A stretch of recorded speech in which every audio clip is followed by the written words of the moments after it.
I want to thank Earl Nichols for leading into this discussion and for introducing kind of this panel idea.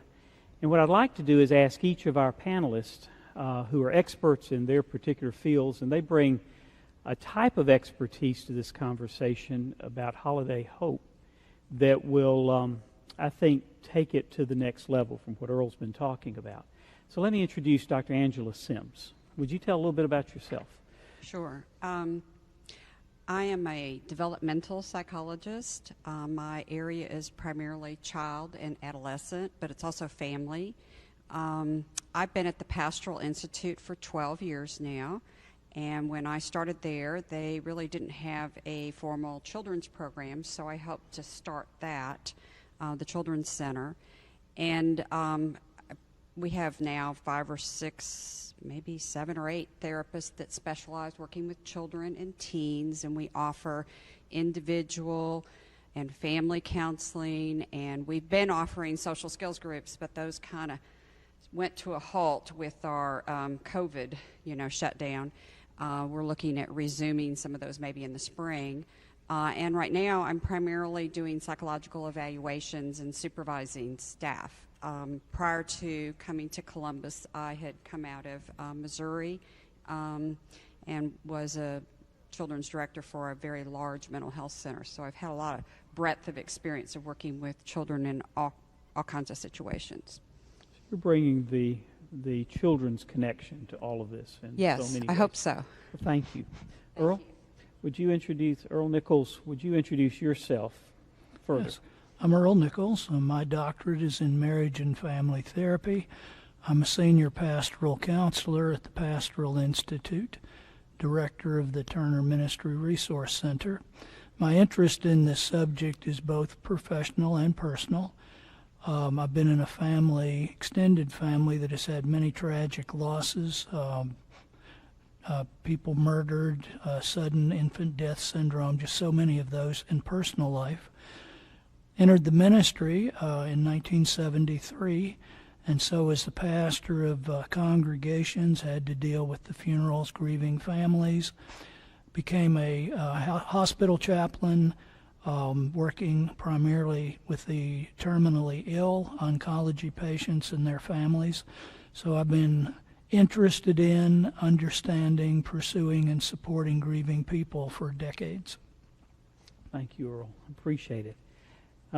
Dr. Johnny Flakes III, would you introduce yourself to our gathered group and also share a little bit about your background? Jimmy, thank you so very much for allowing me to be a part of this panel and being involved in discussing and looking at the aspect of grief as Dr. Nichols has already indicated in his presentation, the physical, emotional, as well as the spiritual aspect of grief.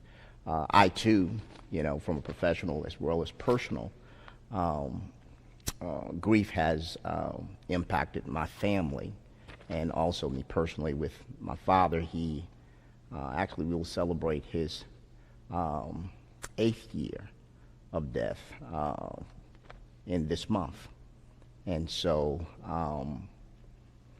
it is very near and dear to my heart in terms of trying to help those in congregations, outside of congregations, children as well as adults, to know that dealing with grief is a part of the process of moving towards health. But I had an opportunity to work in the field of counseling, have a degree in counseling from the University of Iowa City. We were talking to Miss Dr. Sims over there, and she's from Iowa originally.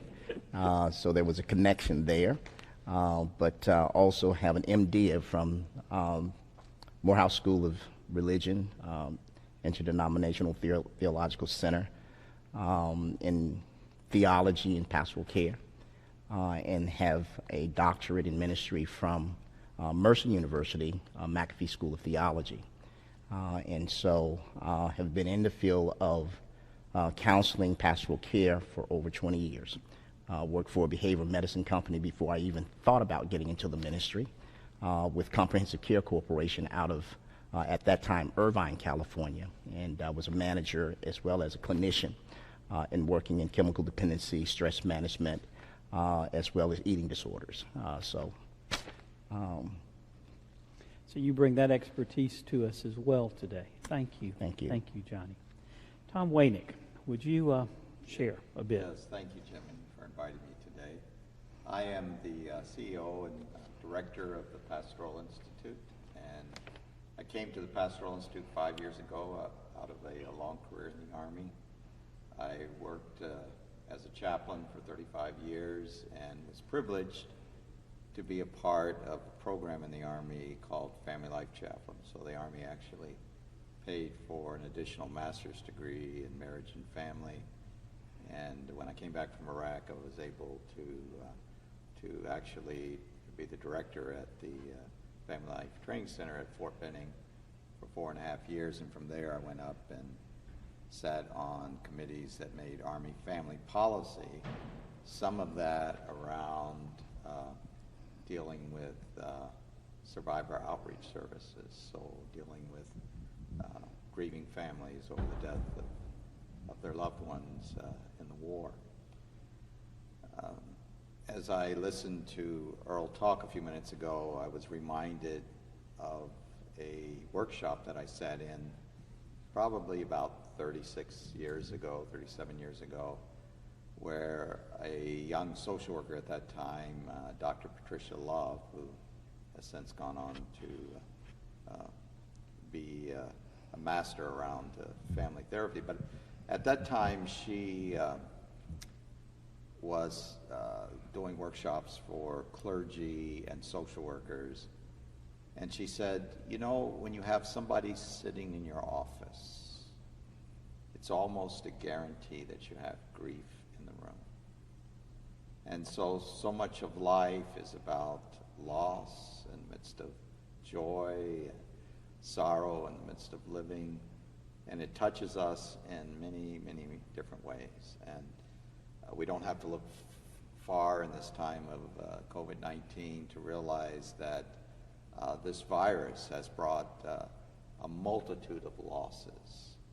And so that affects how we celebrate these holidays. And getting ready to make a Thanksgiving trip, and of course we're being advised not to get too close and not to gather in large numbers, and then the reality for some of having an empty seat at the table in Thanksgiving and Christmas.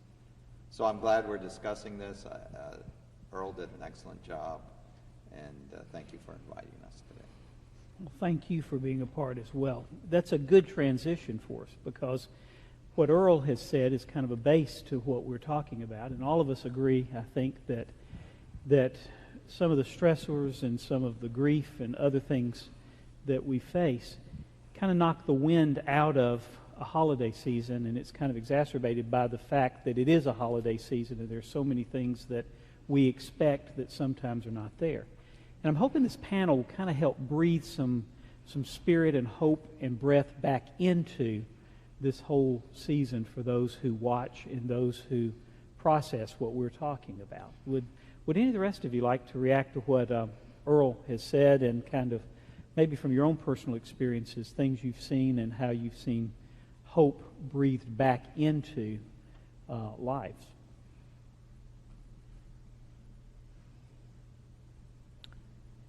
I guess I will take the plunge into Take the the bait.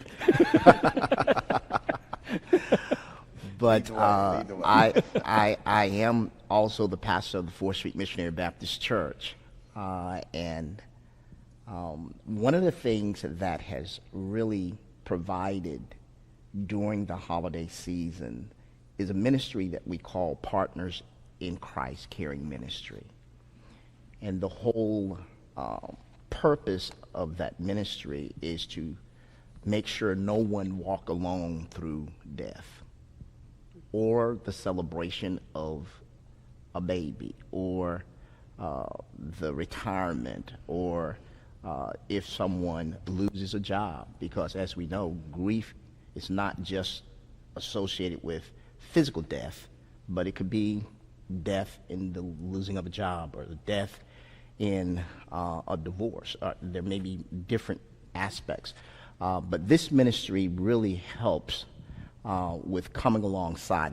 It's really a discipling ministry where persons in communities, small communities, will come alongside those to support and to encourage during not only the holiday seasons particularly, but also throughout the year.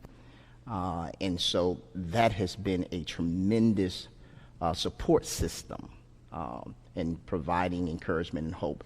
I remember the scripture that says that 2 Corinthians chapter number 1, that God is the Father of all mercies, the Father of all comfort. And so the question becomes, how do we actualize that? Not just in terms of the scripture on the pages, but how does that scripture come alive in our life in terms of supporting one another to see the comfort and the support and the consolation in moments of bereavement.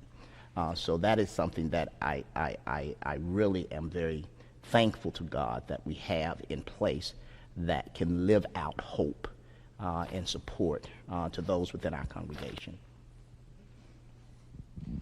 Well, I was just going to add that we're seeing an increase of folks coming in for counseling now, especially with COVID-19. It's kind of like we're getting a dual impact. If you've had a loss in your life, but then you also are dealing with all this other loss that goes along with COVID, it's particularly difficult, I think, especially for children, because they're not often able to do the things that they've been used to doing. Getting out, being with other kids, being physical, like wrestling around on the ground and playing. People are telling me how their families can't get together because maybe they have older members of their families that they don't want to contaminate, risk that they get contaminated in some way. And so it's kind of putting more of a damper for some folks on the holidays. And, we've talked about, okay, we're doing more counseling, but the other thing that people could do is more virtual, FaceTime kinds of ways. These children all know how to do that. I mean, from the age of 2 or 3 up, they know how to work the iPads or those tablets better than the grown-ups do. So it's kind of giving them that opportunity to connect with their family members when they can't physically connect with them. Mm-hmm. And another thing that I look at when, you talk about hope and kind of, if we didn't have sorrow, we may not know joy. We wouldn't really understand the height of joy if we don't have the contrast. And sometimes it's coming back to remembering those joys. And I'll often, as a therapist, will tell kids, there's ways to do that, to remember those joys. And sometimes what we'll do is help work on a memory book that'll be like an album that they can write stories in, they can put pictures in, they can draw in it, they can do all these things to remember that loved one that they have lost. And sometimes it's not even, like you were saying, it's not a loss of death, it could be the divorce, and that one parent has moved to another part of the country and they don't get to see them very often. So there's ways that we try to offer in our counseling to help kids and families through these situations that they're going through, because it's not easy. Yeah. Well, and one of the things too, when you talked about that separation, a lot of them that are in care homes and nursing homes and places like that, where the homes themselves won't let anyone go. They can't even carry a meal. And I was watching something on TV, and I thought it was so sweet. It just brought tears to my eyes, because there was this.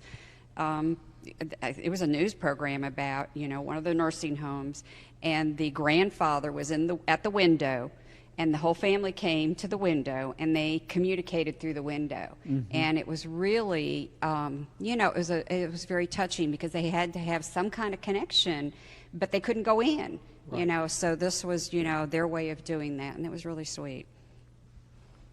Yeah, going back to what Dr. Flakes said and then what Angela added there, when you think about grief, in one sense, it's done alone. No one else knows your grief.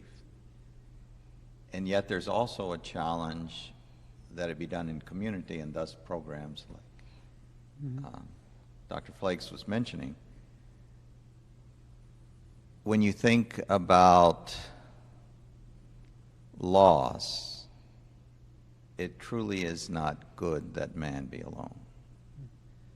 That there needs to be a community. There needs to be, and you know, the last 15, 20 years, the whole science of neurobiology has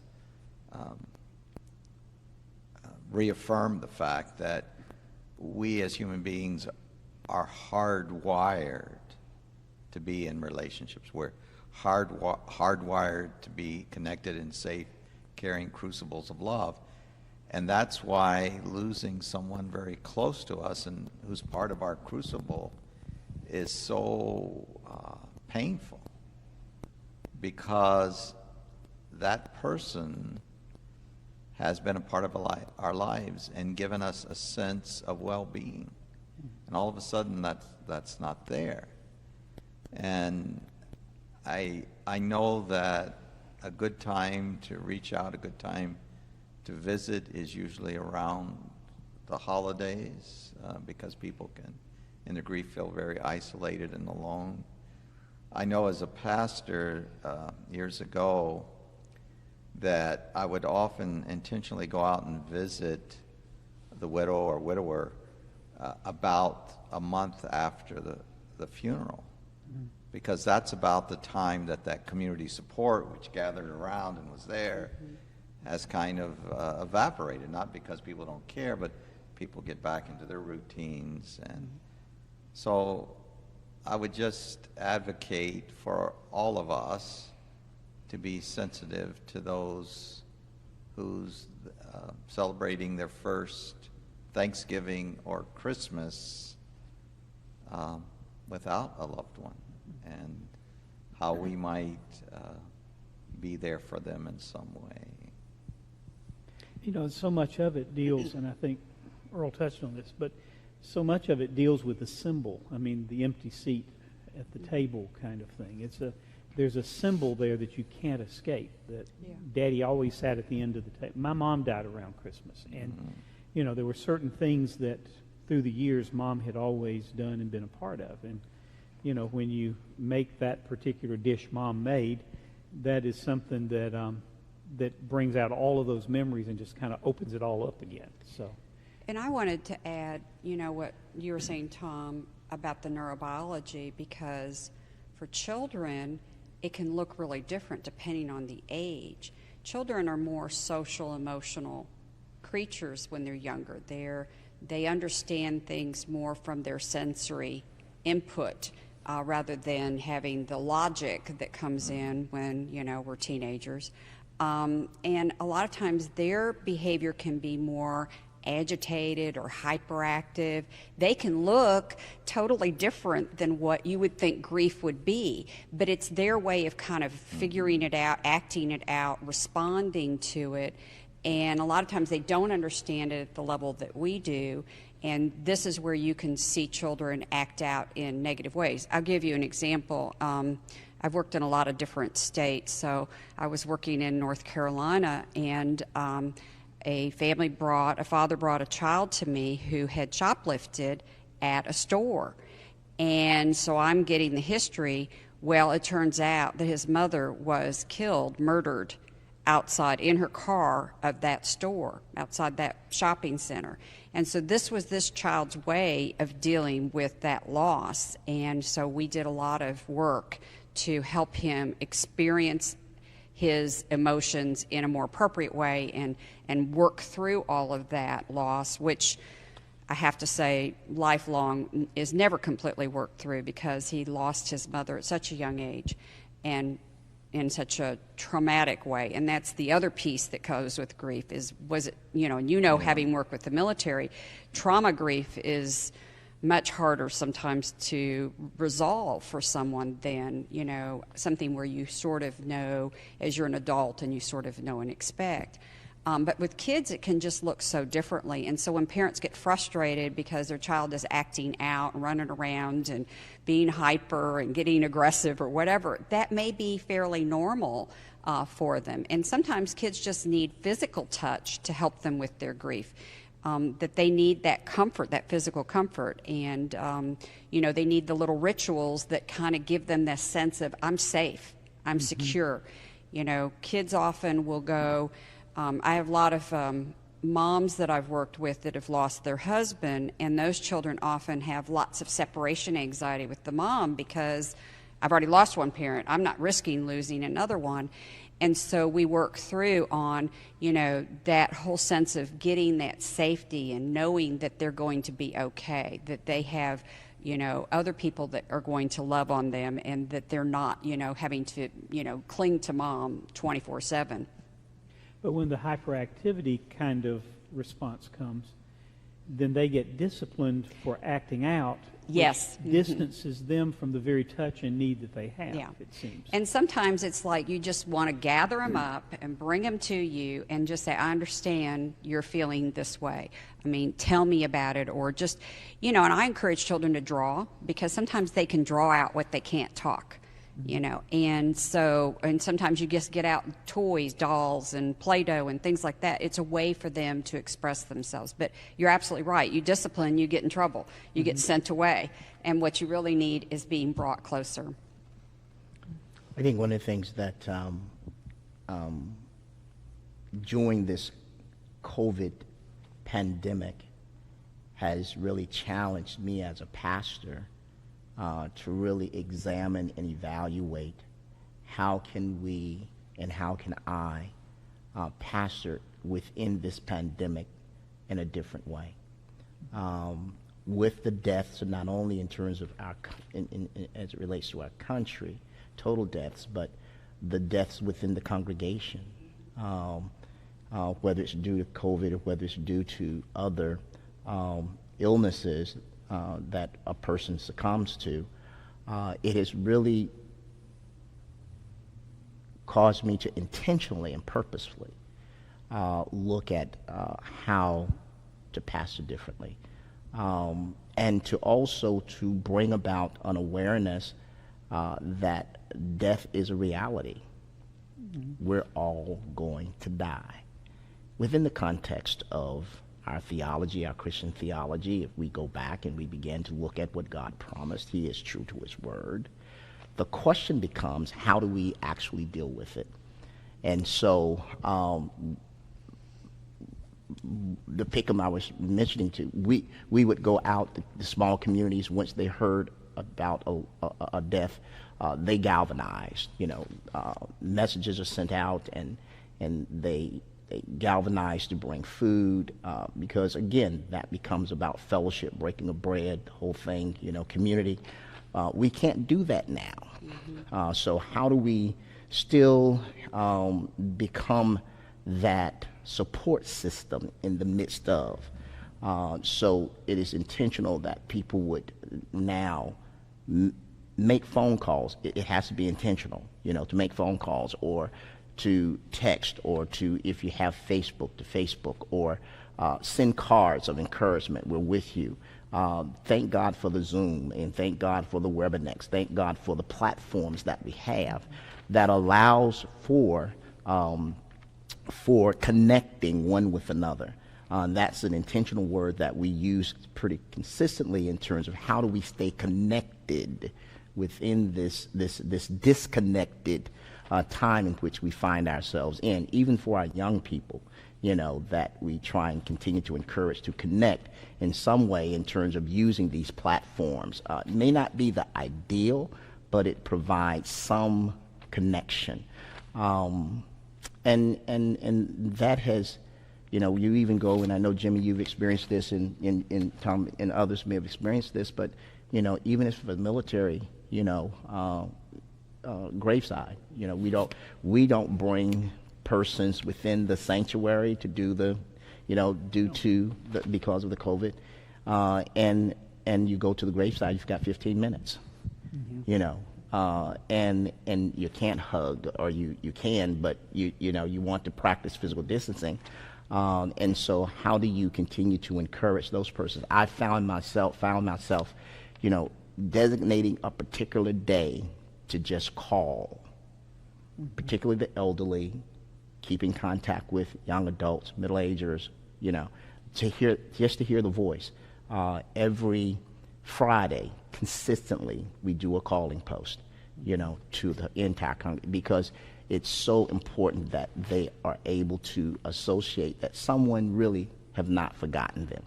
And so I think those are ways that I've had to really make adjustments to continue to encourage persons who, if they're living alone, if they are grieving, or even just not able to have contact one with another. And it strikes me too that with what you're talking about, we've had to kind of learn it along the way. Absolutely. And this is the first Thanksgiving and the first Christmas we've had with COVID. Yeah. So it means that everything we always dealt with that was already difficult now is 10 times more difficult, because we have COVID restrictions that are a part of that too. I know even Christmas Eve service. It's a new culture. It is. The United States, we grieved a certain way until the Civil War. And then the state of Alabama had 80,000 soldiers that never came back home to get buried by their family, and it was a new culture. How do we deal with death differently after the Civil War? The idea of the family taking the person and them dying in bed at home, and then wrapping them in the quilt that Grandma made 20 years ago, burying them. Now we have a different culture of death and dying. How do we honor the traditions of the family, the community, the congregation, when we can't do what we've always done? And my hope is we're going to work out new forms that will be very different and as meaningful as they had to during after the Civil War. Yeah, I would add to that, humans are resilient. As a species, we are resilient. We figure out ways to adapt and assimilate, and that's a definition of intelligence, according to Piaget, who was the father of developmental psychology. We're going to have to continue to figure out ways to adapt and assimilate, and having our faith helps us to know that we can survive it. We can go forward. And, that is one of the things I think that helps the kids, is when they see their parents figuring out ways to adapt and assimilate, then the children feel like, okay, I can do that too. If everybody, yes, grieving, you should be able to do that, but you also have to figure out how you're going to move forward in your life. And, you can't grieve to the extent that you neglect everything else around you for long periods of time, because you may have kids that they've got to have their needs met. And so it's like figuring out how to we've survived things over the centuries, lots of worse things than this. If you think about, I think of my parents going through World War II as children.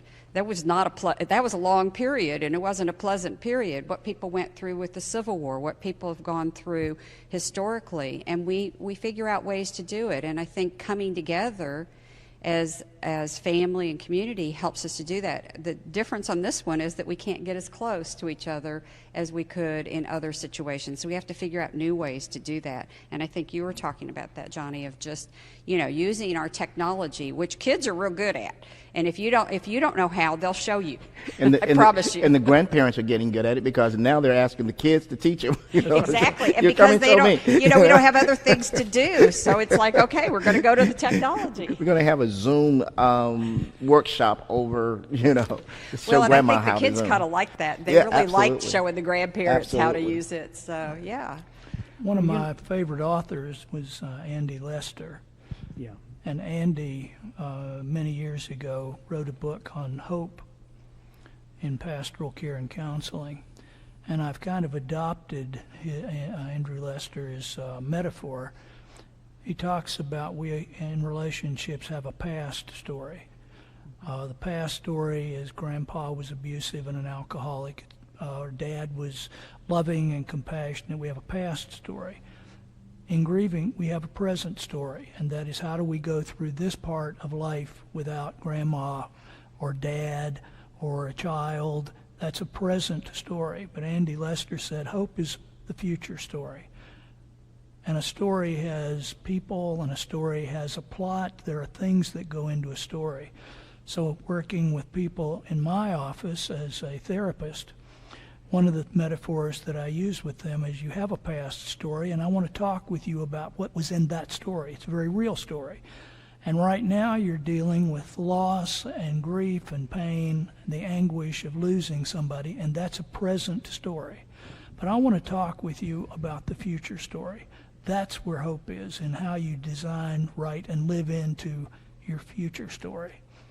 And I find it a very helpful metaphor for people that say, today's not all that is. It's the part of the present story. But I want to begin thinking about the future story. I really like that, and it makes me think of an intervention I did when I was doing my postdoc in family and marriage counseling.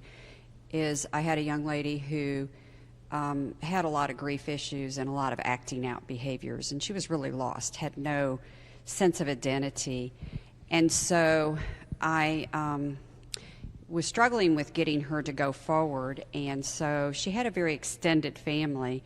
And so I invited them all in, her aunts, her uncles, her grandparents, her mom, and we gathered in a circle. We had to get a conference room. It was that big.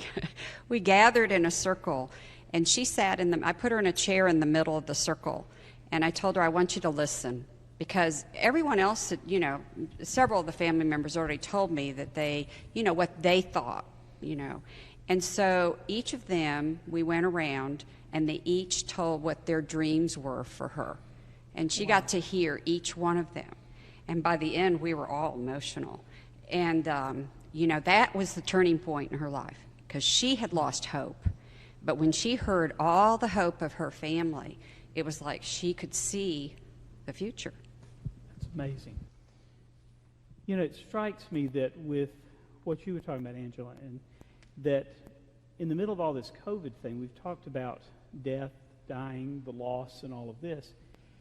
But in many people's lives, if you didn't have cancer, you didn't worry about death much, or heart attack, or go to war, or something else. This is one of the few times I can remember where everybody had at least some degree of fear of death somewhere in it, because COVID was something that if you get it, you could die. Yeah. And it's almost a universal threat that we felt in just a little bit different way.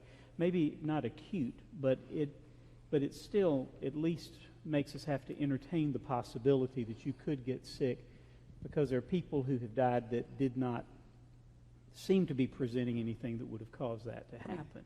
Yeah, you think about, Jimmy, how God has created the mind to keep us safe, and it does that by using our five senses. And that gives us some sense of protection, some sense of control. Well, when you're talking about COVID-19, can't see it, can't taste it, can't. And then when it does happen, I can't figure it out. Why does this one have severe symptoms and another one doesn't? So in so many ways, COVID challenges the way we're wired, and it's a threat. So does it make us more sensitive at a holiday time when we are acutely aware of losses and things to feel closer to even that threat than we may have in the past? I mean, I'm just wondering if that has even been a factor. I think it's different in one way, because you can't get physically close to people. You feel like you shouldn't. I mean, when COVID first, we first had these problems, you go to the grocery store, and I remember physically feeling threatened if somebody came into my space. I'm like, move it out of their way. Like, don't get next to me. I mean, it was just a weird reaction, because I'm a person that's comfortable with people and have kids come running up to me all the time when I'm working with them, and was so strange. And that makes it harder, I think, in other crises that we've faced as a world or nation is that we've been able to physically be close to our loved ones or people that can support us. And in this situation, we're kind of in that the opposite. And a lot of your hope is based in that ability to be able to be together and to feed that hope through the relational piece we were talking about. So. Yeah, I mean, it's almost instinctual in a lot of the animal world that when you're threatened, you congregate, right? And if you remember, the last time we had a national crisis was 9/11, and what did we see in the nation? We saw people coming together, pulling together. We were talking to our neighbors. Well, here we are almost 20 years later with another, not only national crisis, but international crisis. And what's instinctive to us, we're told, stop, don't do that. Yeah.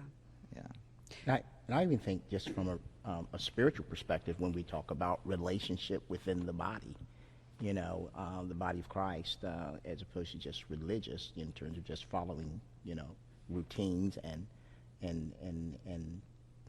ceremonies, but really having a close relationship first and foremost with God through Jesus Christ and powered by the Holy Spirit, and then with the community.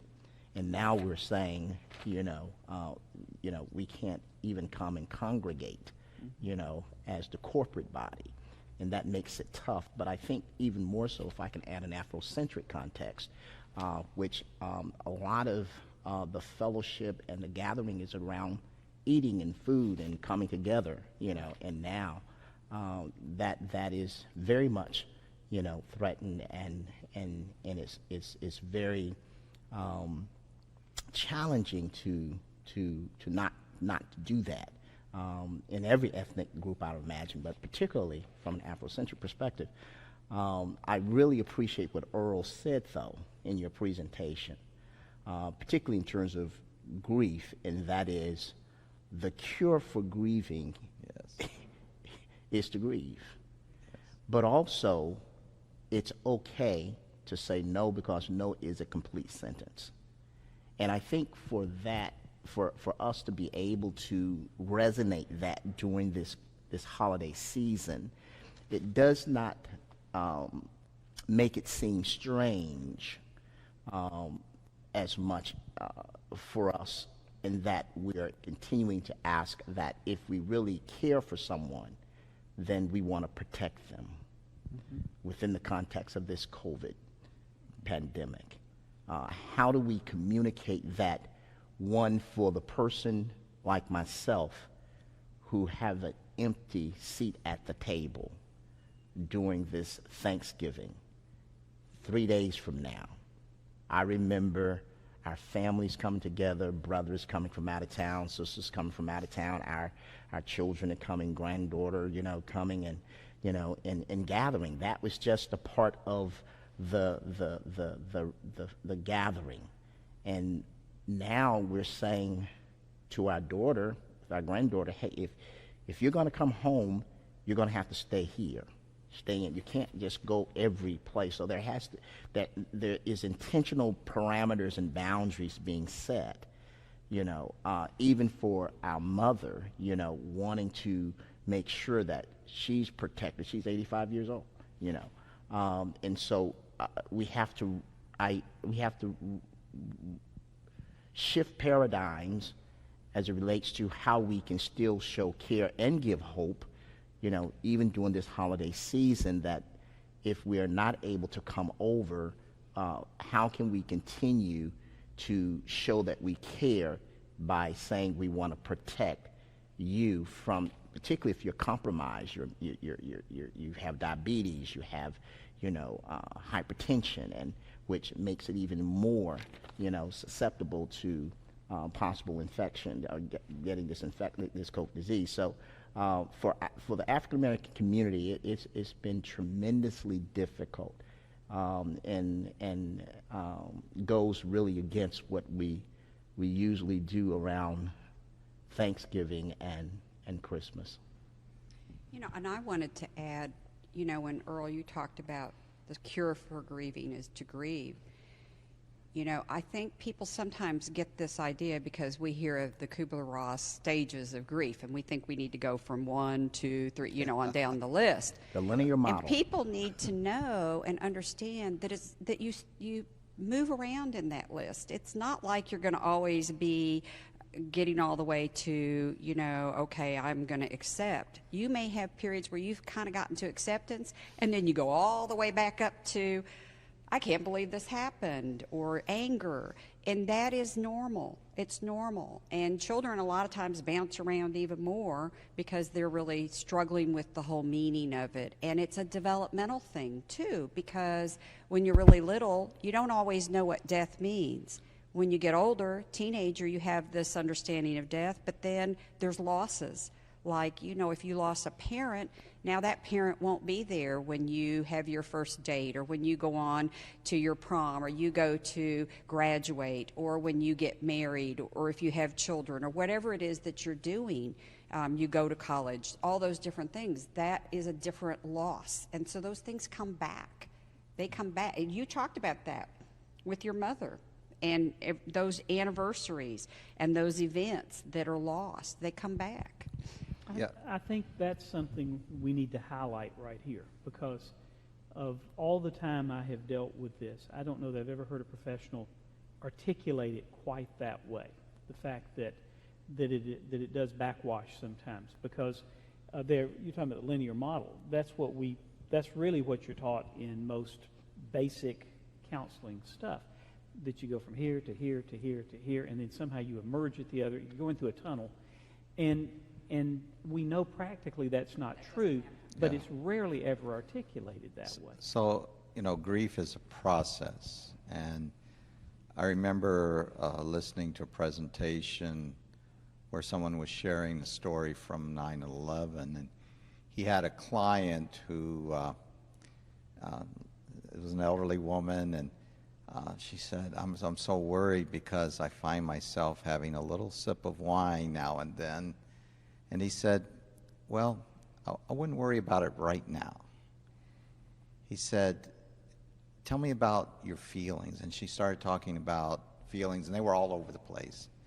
And he said, just realize that in this moment, and this was like within weeks after the Twin Towers fell, he said, just realize in this moment that almost anything you're feeling is normal. And oftentimes we'll say to clients in the midst of grief, don't avoid it, lean into it. So, you know, grief comes in waves, and so you might have a couple hours where you're at your task, you're at your work, and then all of a sudden there's a wave of grief, a sign, a smell, a sound, and it takes you right back to the loss, and you feel it right here.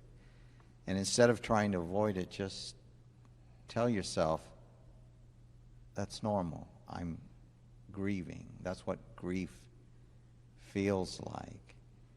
And I appreciate Earl talking about that. If the place I'm at on Thanksgiving is I really don't feel like doing this, don't do it. Accept the feeling that you're having right now, and lean into it, and know that it's a process and that will make its way. Its timetable is not anyone else's timetable. It's your timetable. It's the way, again, God has created the mind, the brain, the spirit, the soul. It's a journey, and it is your journey. And wherever you're at, it's okay. You know, and I think, Tom, what you're talking about is that a lot of times, you know, you're taught that linear model. You're also taught that you should be grieved free. You should grieve it through in a year. Yes. Which is not true either. I mean, it's interesting when you come out of school and you have these theories, and then you go into practice, and it's like, oh, it's not what you thought. But grief it comes back. It comes in waves. It takes its time. I just encourage people to seek counseling, because then, you know, I think of what we do is that we walk the journey with you. We help you with that journey. We can't do it for you. We can just be compassionate and walk with you. And sometimes you need that, especially folks who are grieving that are more on their own. they need somebody else to walk that journey with them. And I think one of the things that you all, I think all of you all have actually, hit on, and one of the things Christianity Today pointed out was that there are three areas that churches tend to fail with in dealing with grief. One is the awkwardness, and particularly in terms of when you're coming alongside someone, and the awkwardness of the silence, or the awkwardness of saying it's okay. And then there's coming face to face with our own mortality. And then number three is what you all have indicated, and I think we as pastors have to really be very, very aware, is the expected end of grief, that you should be through it by now, and I think we have to really help, as you all have basically indicated, particularly during the holidays. And Tom, Earl, you really hit it, and that is not putting expectations on the grief process. And that really resonated, and it was a trigger for me, because I watched a person after her husband died. She slept on the floor of her husband's office in the house for a year. And there were those of the family said, well, we got to get mom to, why shouldn't she, be over by now, why she isn't back in the bed. And I said, just allow her to grieve her way,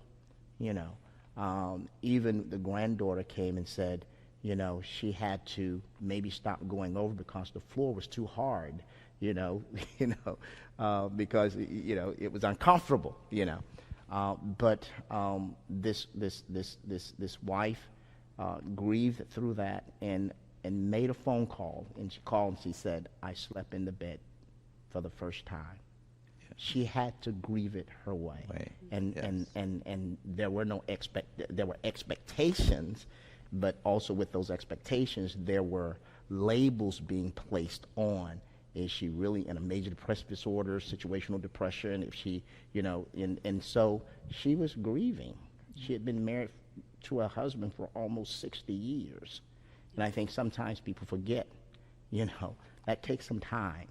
And so usually it brings us face to face with our own expectation of what we have of others, because really internally we are uncomfortable with it. Yeah. And so I think we have to really begin to help congregations, pastors, and others during the holiday season. If they say no, it's okay.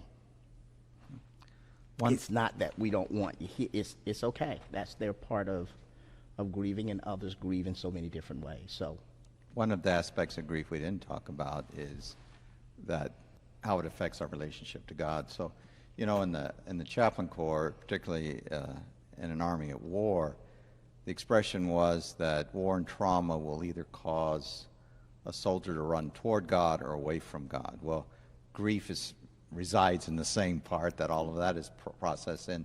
And so you watch people wrestle with God in the midst of their grief. And I think we as the body need to honor that. We need to honor that struggle. Sometimes if we try to have a quick answer or try to say something, we're going to end up saying the wrong thing. But just being present with them, honoring the fact that they're wrestling with God, which many of the saints of old have done, right?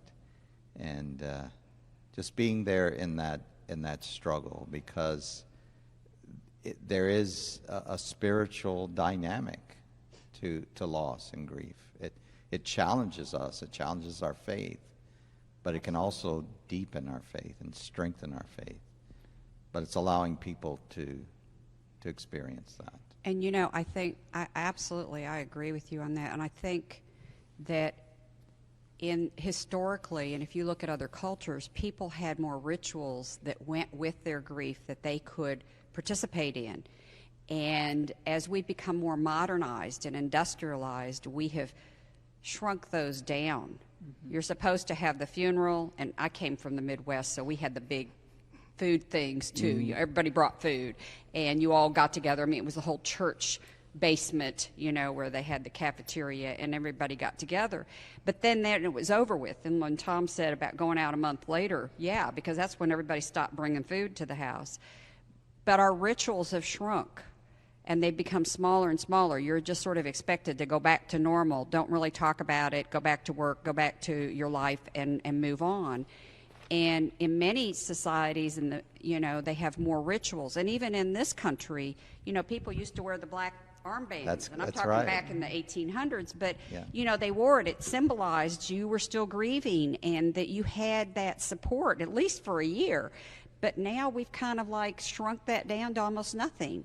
And it's no wonder people feel more isolated and probably struggle even more with their grief because they don't have that sense of that community being involved with them. And, kind of everybody's sort of well, move on. You should move on from this. You should be getting over this. Well, even funerals are that way. I mean, they've gone to, quote, celebrations of life as opposed to as almost a denial in itself rather than going through the process that we used to where we talked about the person and dealt with the person, and in many cases it's become, you've probably seen it too, it becomes almost just a kind of a social gathering, just kind of a reception, and say a couple of words and then go home.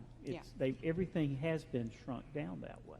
I was in chapel at the PI, Pastoral Institute, 3 years ago, and one of the African American pastors was speaking that day and used a term I had never heard before, and I thought it was such a wonderful term.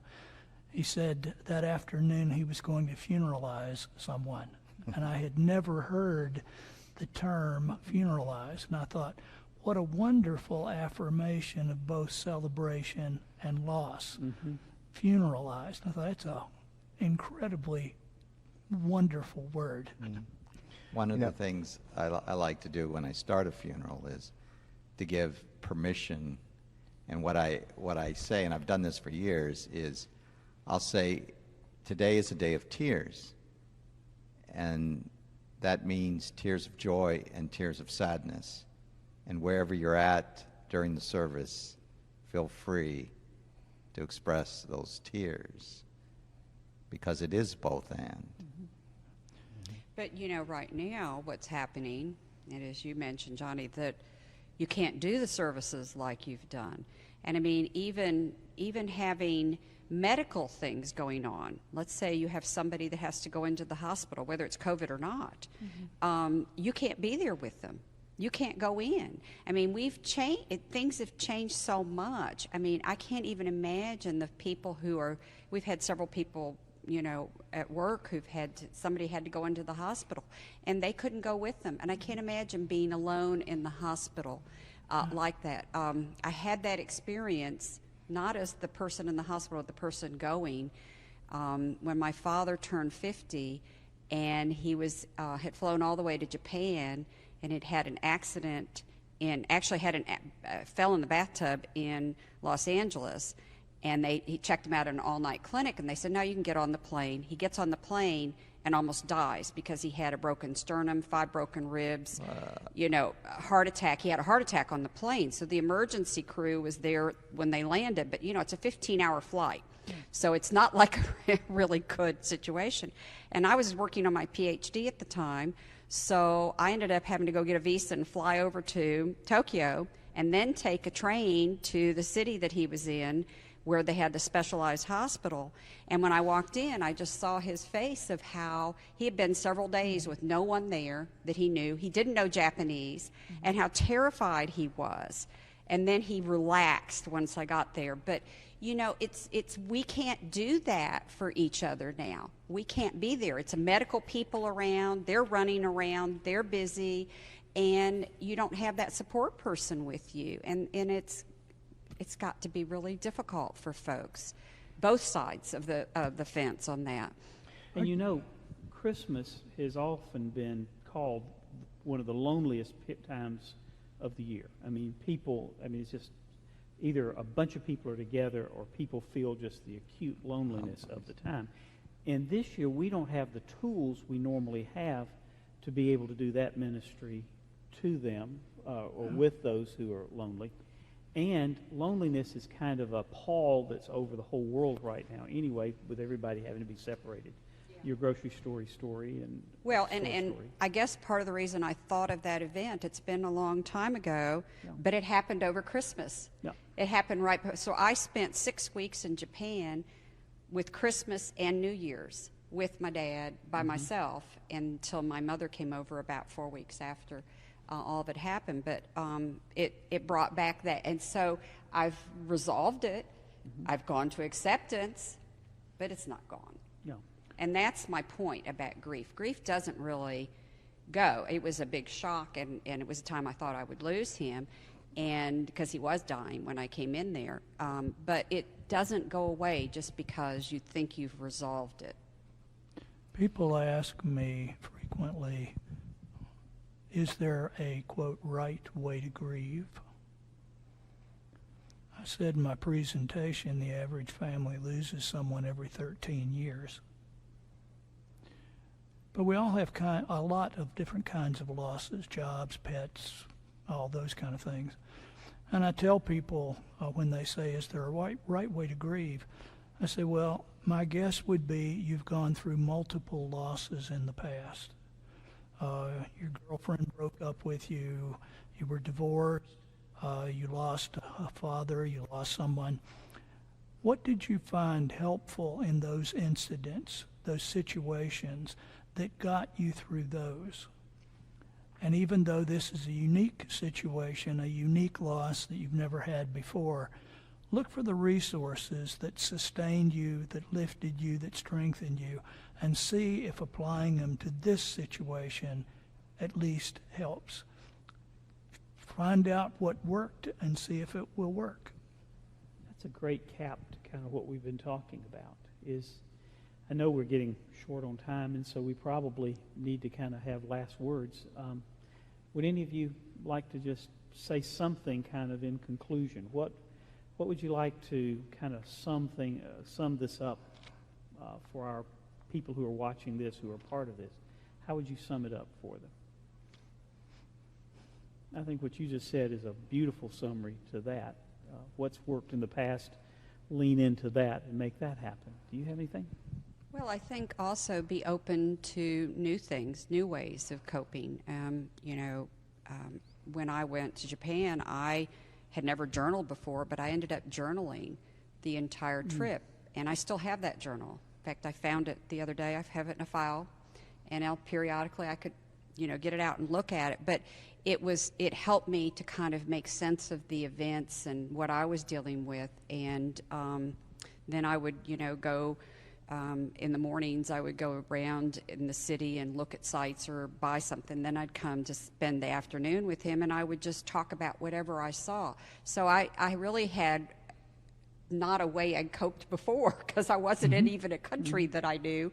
I had to find new ways of coping. And so I think that's that assimilation, accommodation. Sometimes we go back to what we know, but sometimes we need to figure out new ways to deal with things. And I think that's where we are right now with dealing with COVID, because it's not something we've been before. So some of the things we've done in the past may work now, but we may need to come up with some new ways of coping, and maybe talking to others to find out ways that they have dealt with it. Maybe then we can incorporate their ideas. Maybe we find things on the internet. Maybe we go to a counselor. There's just lots of different ways to help ourselves. So we kind of build a portfolio of things to be able to work. And especially if you're helping your children cope with it, they often don't have those skills. They don't have a past, maybe, to even figure out how to cope with this loss. And so it may be their first loss. And we need to be able to offer them ways to manage it, to, process. And that goes beyond the avoidance to the communication and sharing. And a little transparency, I went through this like you've done. Yeah. I went through this, I've suffered. You've said you've offered experiences you have, and you have as well. So how would you want to close? I think what has been shared today, we make it a collection of alternative ways of dealing with grief during the holidays. But I would like to say that we not forget the spiritual aspect, because we are not our own redeemers. Right. Yes. And there's an old song that I would just ask persons to hold on to during during the holidays of Thanksgiving and Christmas and beyond. And it goes, "My hope is built on nothing less than Jesus' blood, his righteousness. I dare not trust the sweetest frame, but wholly lean on Jesus' name. On Christ, the solid rock I stand, while all other ground is sinking sand." Hold on to his hope. Amen. And I would say, as his hands and feet, for us, as awkward as it might be at times, to reach out to those in grief and simply ask them, what do you need? How can I help you in your journey of grief? Because a lot of times, someone who's grieving isn't going to reach out and ask, even though everybody says, let me know what you need. Making that personal connection and saying, let me help you in some way. What can I do? Even if it's presents or something small, but reaching out. No one should be alone in their grief. And what I would add is that there is help available.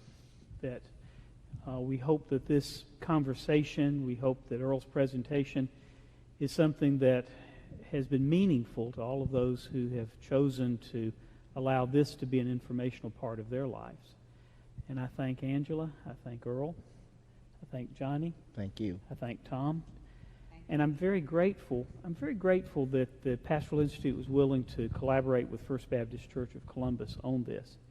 And I'm hoping that we'll be doing some more things like this. And I'd like to invite each of you back to some more conversations on some things that I think would be very helpful to those within the community and those beyond our community who will tune in. But thank you for being a part of this. And I want to thank each of you for watching and allowing this to be a part of your life. May God bless you, and may you lean into the hope that is available through this time of year.